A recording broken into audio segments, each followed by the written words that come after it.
So we are going to talk now about socialism of the 21st century. And first of all,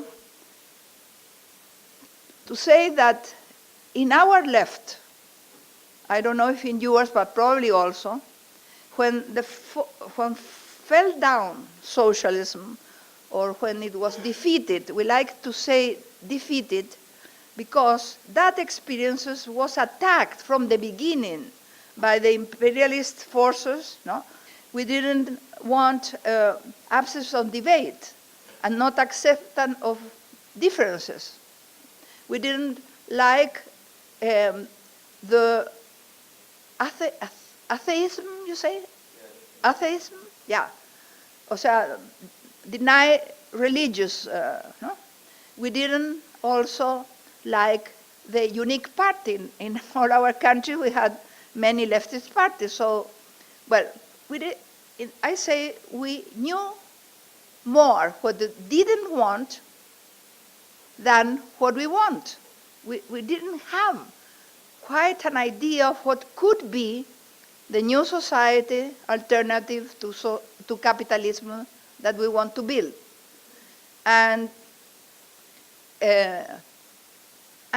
why then now in Latin America we are more advanced than in other parts of the world about constructing an alternative society to capitalism? I think that you agree with me that all over I go, in any country, they are always looking what we are doing in Latin America. Latin America was very well known in the world when the guerrillas and Che Guevara. Then disappears for a while after Allende with the dictatorship, etc. No? And now really I see that all the people are looking very interested in what we are doing. And why are we more advanced? My opinion is that there are three factors. More advanced in knowing what to do, that's the idea, no? One factor is the indigenous practice in the past. Our indigenous lived in a communitarian way. They had a way of electing their leaders that was very similar to what we are proposing. They didn't elect leaders as the bourgeois system that goes to election, presents in the community, and then goes up and separates from those who has been elected and never see them.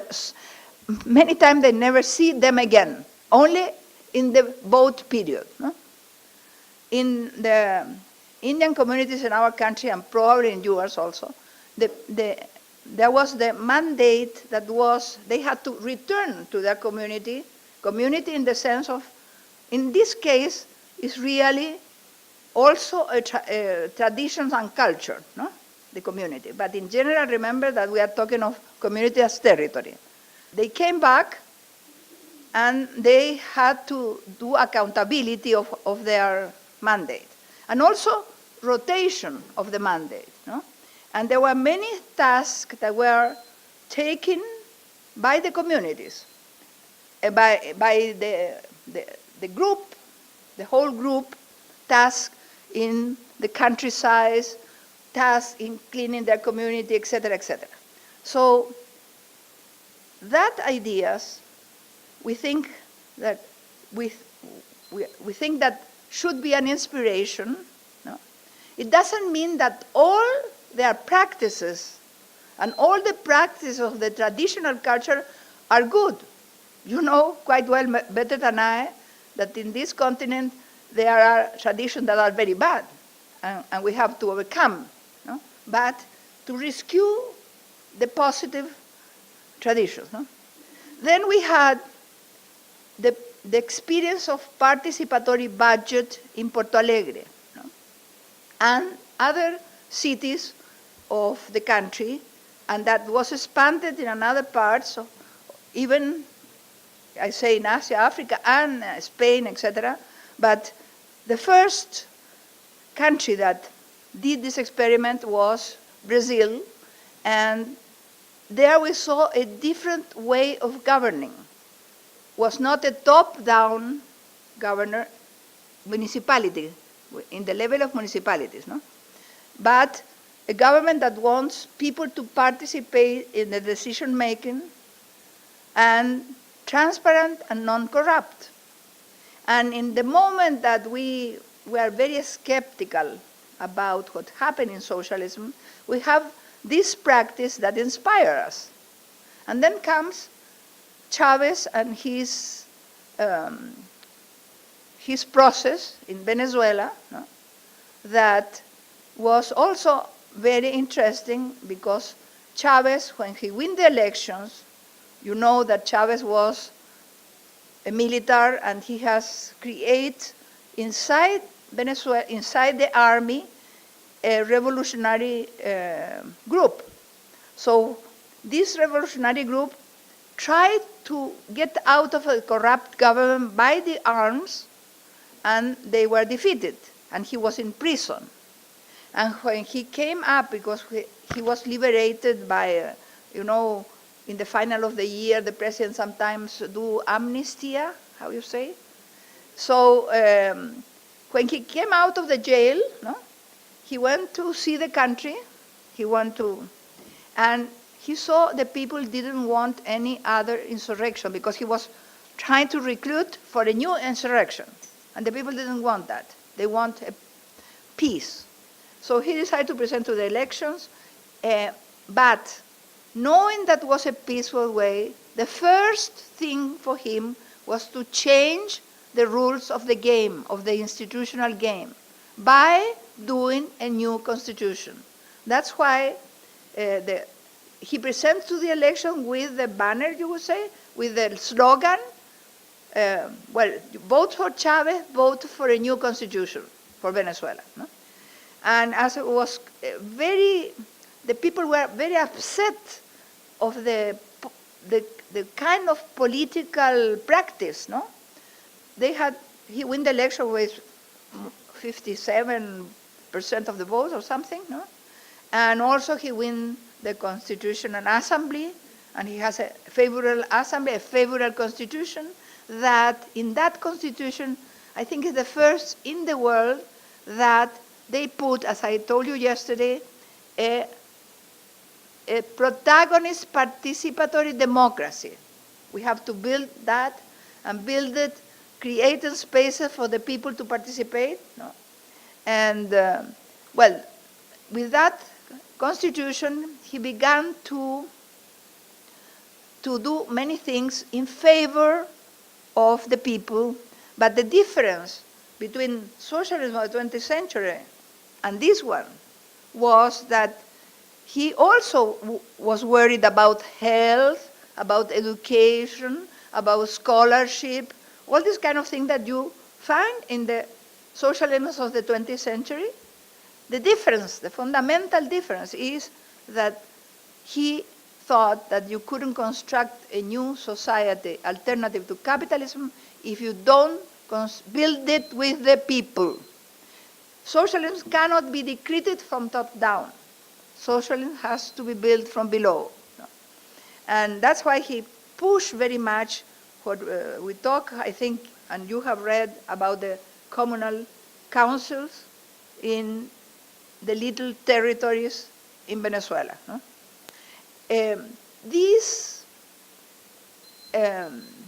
First of all, this possibility of marching to a new goal was created by the situation that neoliberalism has created in our countries. The poverty was growing, employment was growing, destruction of nature was growing.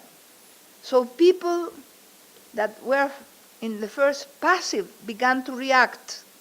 And they react, and the social movement, and many times new social movements, not necessarily the typical and working class movement, was absent in our strikes because it was so destroyed by neoliberalism we have 10 years of neoliberalism that were the worst epoch of the last decades of Latin America. No?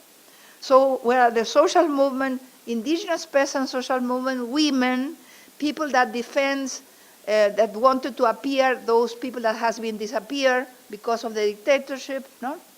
A credit movement, water movement, well, all these kind of things, new social movements, they began to resist and they arrived to take presidents out in some countries. But taking presidents out is not, it comes another president if you don't prepare an alternative. So they began to think, even in the social movement, to create political instruments.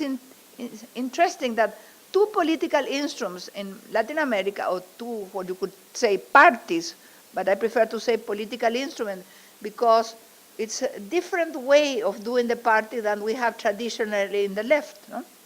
In Ecuador and in Bolivia were the indigenous that proposed a new political instrument. No? In other countries, as Brazil, the Workers' Party came from the workers, really, no?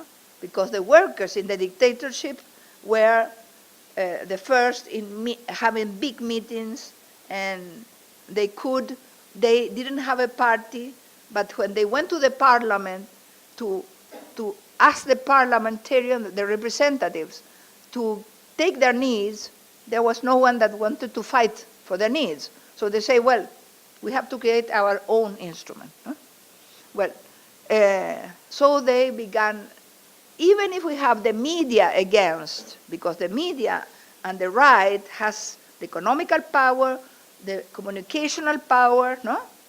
The people were feeling things, and then the necessity of changing, so, and the political instrument that were formed permits to put candidates of the progressive and leftist candidate, no? And before, the people more poor voted for the right, because the media convinced that the right was the solution. But now, the media couldn't convince the people because they had the experiences and they then vote for progressive government. Chavez was the first, but then came Bolivia, Ecuador, and we have a map now that is much more, you could say, you put red for this government, well, the majority of the governments are now from the left or from the progressive left, no? Very different each other. And you cannot say that there is a pattern of government in Latin America. Every government is different, and I want to show you one block of this, that is which transition we are talking about, which is the difference from one transition to the other. Yeah.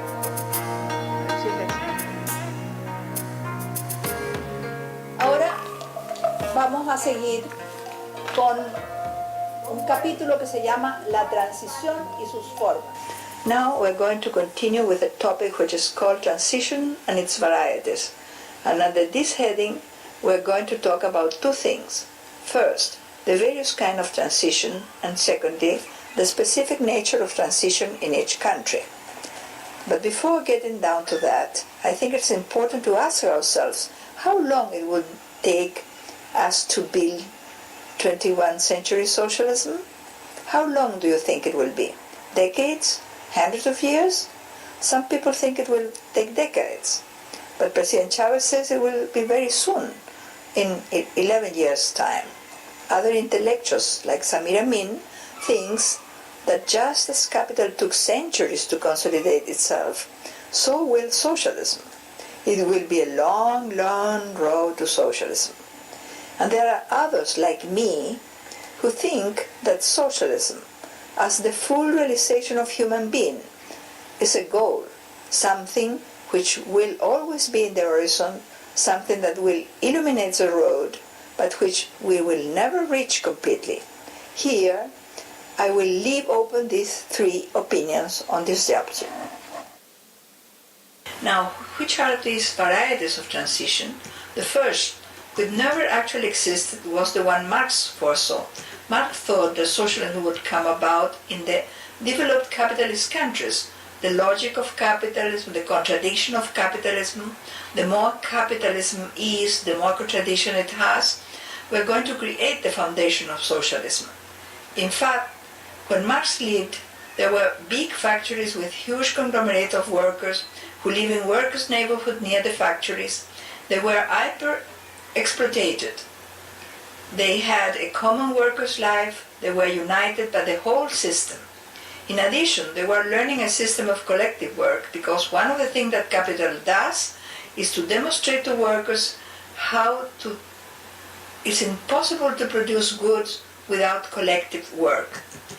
When there is a high level of capitalism development, workers become more connected to each other. There really never was a revolution which made it possible to set up socialism in the developed countries.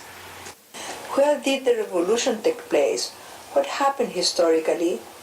The revolution took place, as Lenin said, in imperialist weakest link, in Russia, an extremely underdeveloped country, almost a serfdom, where 90% of the population were peasants, where people had difficulties finding enough to eat, had no sanitary system, had no housing, etc.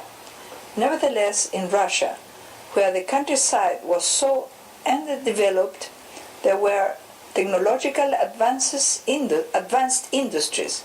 This is because there has been some transfer of capitalism developed from Western Europe. Therefore, in that country there were big contradictions, a very small concentrated industrial working class and a huge mass of peasants. Then the imperialist war came with all the sufferings that war causes, such as hunger, misery, and death. This produced a longing of peace among the people. So really, peace was the great concern in Russia. Why did similar revolution take place in another underdeveloped countries? Because the objective conditions, hunger, misery, death, caused insurrections, movements, especially against the imperialist war, as happened in Russia. There, soldiers and peasants rose up against the system, against the war, and their slogan was peace, land, and liberty, with an emphasis on peace.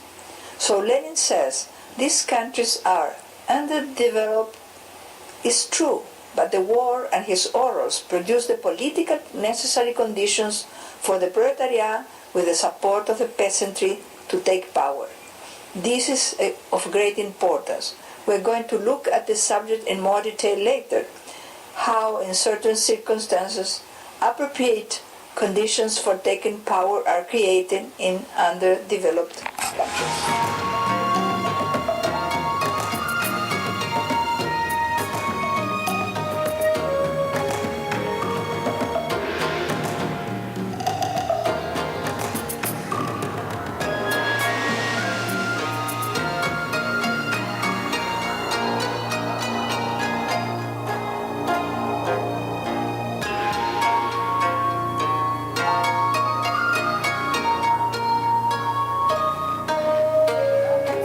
So, I wanted to explain the problem of transition, because you have to understand that this socialism of the 21st century begins only with the government. You have in your hands the government. You don't have all the powers of the state.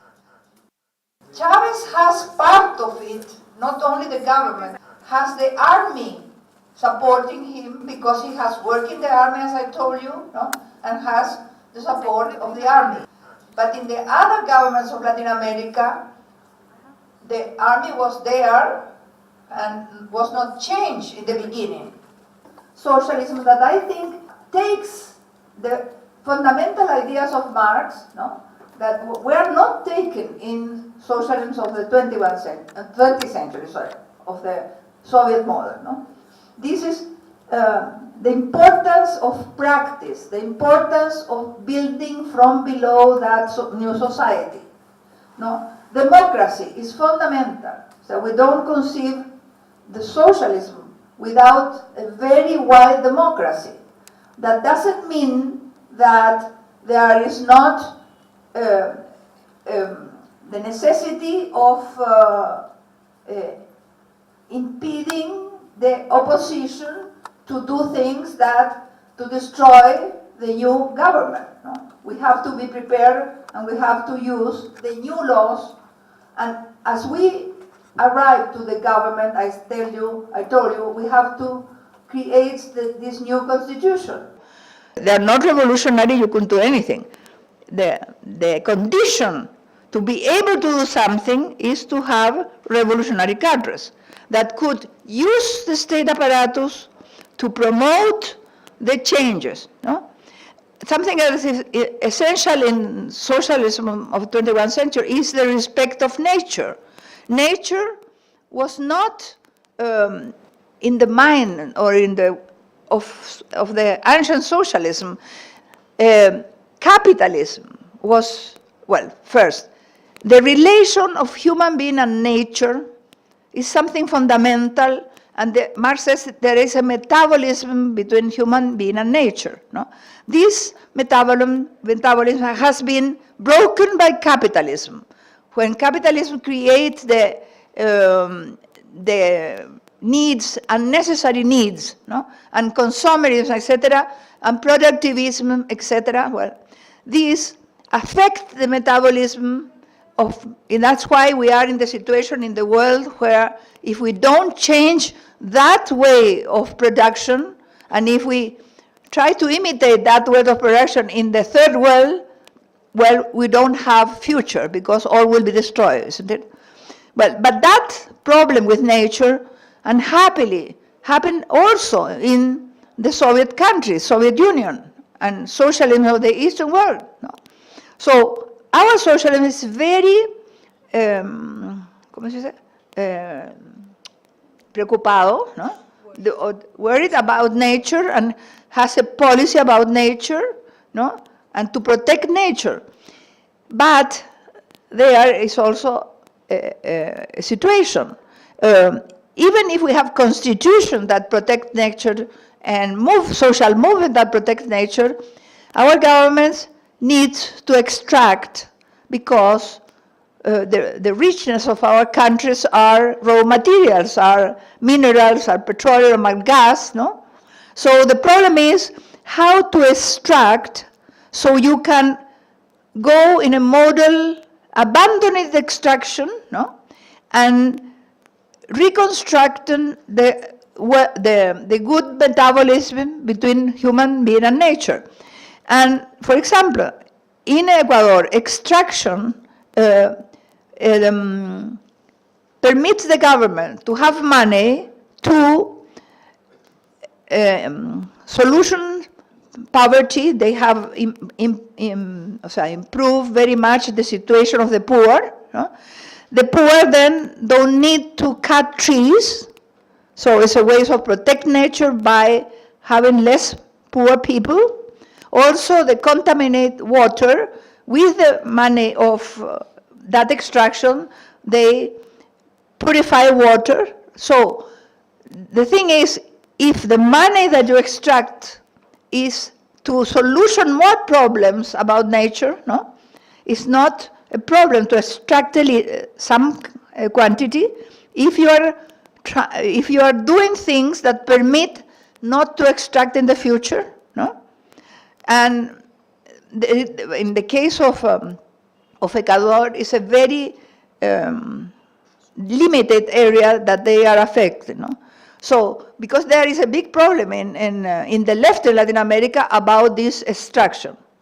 But as Correa says, well, the people in general that comes to tell us not to extract, they use cellulars, computers, cars, etc. So the life of the people, they are using things and they are saying to us, poor countries, not to extract. The policy of Ecuador was big countries, pay us some money and we put us the same money so with that money, we don't extract, but we resolve poverty. Because poverty is something that we need to resolve first. No? The other thing is that this government has against them the money, o sea, the capitalists that exist, no? and also the media that are against. No? So they have to, the first thing they do is to nationalize or to recover for the management of a leftist government the richness of the country. No? And that means that all the money that went out because of the private management of the gas, of the petrol, etc., now is in the hands of the government, and they could resolve many problems of the people. No? The problem of democracy, as democracy is essential to the concept of the new society, they have to continually renew the acceptance of the people, because if they don't do democratic process of elections, no, or referendums, as in the case of Venezuela, that Chavez was signatures of the right wanted him to go out, so he had to do a referendum. So the people says if the people want him to go out or not. Well, they are constantly having elections or referendums, no, to prove that they are democratic. The democratic characteristic of the government impede, we think, the action of the, for example, the possibility of invasion, or to go to a place and say you are not democratic, so we help democracy. You know, the imperialist United States is helping democracy in many places. Well, in our case, they cannot use that pretext. No? So we are being democratic, we are protecting, also this. No? And we have to create we have to go to self-management. The idea of this new society is not only social property, not what Chavez says, state capitalism. State capitalism is the first step, it's not the goal. And as Engels and Lenin says, well, the first step, you have the government, you nationalize, no? Then the problem is to pass to control by the workers of the workplaces, no? And also that the citizens could plan not only the bureaucratic plan, but planning from below. I have a book about that will be translated in English, no? That is very important. We don't conceive this new society with the bureaucratic planning. No? Should be planned by the people in the different steps, etc. And Kerala, with the complementation with the add of that thing that we have seen yesterday of the planning in the communities, in the little territories, I think it's a way of doing it, because socialism is the richness should be, the people should have in their hands the decision about the richness that you have. And how is concrete that? How you concrete the idea that the richness of the country should be, well, I think the only way is that the people decide what to do about that richness, and that is participatory planning. No? The other thing is culture. No? O sea, this socialism respects the differences, and in that way comes to the original Marx that says that the society that we want is a society where everybody gives to the society the best he has, and everybody receives from the society what he needs or she needs. No? This is the goal. We have to advance little by little, and that's why the idea of a long transition and not thinking that with the government you have the solution. And now in a month, the salaries of the workers should be up. Well, everything is solution. It's not like that. It's a long process, very difficult, and many people, especially the poor sectors that has not political conscience yet, no, think that they will resolve very soon things.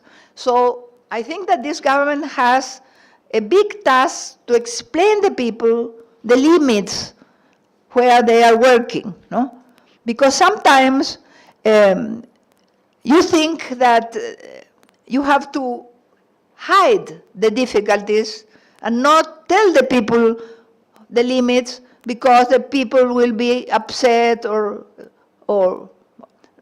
I think that in the contrary, when people knows the limits, they moderate their demands and it's more easy to come together. And also you have to give tasks to the people. So the people should be ¿cómo se dice? Comprometidas, engaged. They are called to do part of the work of this construction. No? We have advanced, the other thing we need, the conception of socialism is that you pass from the private property to the state property, and then you have to have this participation of the workers in the industries, but also, and Yugoslavia did this kind of self-management, no? But what was a weakness in Yugoslavian model was that they didn't worry about the community, the territories. So they grow as industries very well, and for example, a good a good enterprise win more and was better than the other, and especially the territory that were near they. In this conception, the idea is that community and workers, the community should be favorized by the surplus that has been produced. The surplus doesn't go only to the workers, but also to the communities. No? So you have to worry about that. And the problem of the army is very important because it's part of the state, isn't it? So the new constitution that we have to elaborate and that we had in those countries means that the army that is always defending the constitution, the mission of the army is to defend the constitution. So if you have a different constitution, the army will defend that constitution that is defending the people. No? And the army also, we try them to be in contact with the more poor people in all the countries, and this is very, very good for consciousness in the army.